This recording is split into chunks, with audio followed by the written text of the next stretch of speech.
আদ্রিতা মুখ বেজার করে বাক্সটা খুলল, তবে তারপর বাক্সের ভেতরে গিফটটা দেখতেই ও চমকে গেল।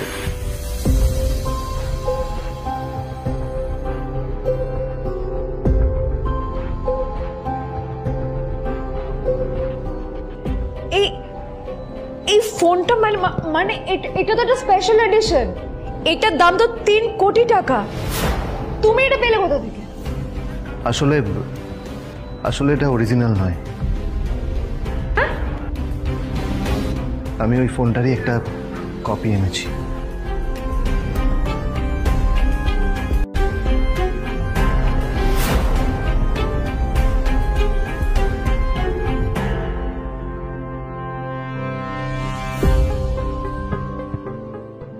কিন্তু আদ্রিতার নীলের কথা একটু সন্দেহ হয়, কারণ ফোনটা দেখে একেবারেই আসল বলেই মনে হচ্ছিল।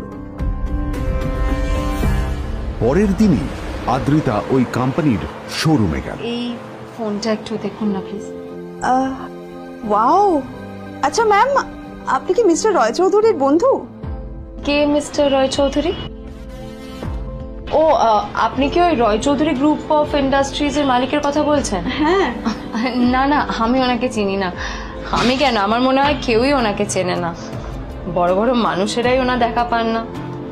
আমিও কোনোদিন ওনাকে দেখিনি, কিন্তু সাডেনলি আপনি এই প্রশ্নটা করলেন কেন? অ্যাকচুয়ালি ম্যাম, আপনার হাতের এই ফোনটা আসলে এটা ফোনের স্পেশাল এডিশন। এই কাটিং, এই ডিজাইন, এই লোগো, এটা জাল করা ইজ নেক্সট টু ইম্পসিবল।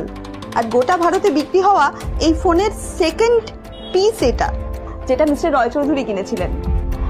সেজন্য জিজ্ঞেস করছি ম্যাম, আপনি এই ফোনটা কোথা থেকে পেলেন? তবে কি নীল মিস্টার রয় চৌধুরী, নাকি নীল এই ফোনটা চুরি করেছে? বেকার নীলের কাছে কোটি টাকার ফোন কোথা থেকে এলো? নীলের সত্যিটা তাহলে কি? আর ও যদি সত্যি বড়লোক হয়ে থাকে, তবে ও নিজের শ্বশুর বাড়িতে ঘরজামাই হয়েই বা থাকে।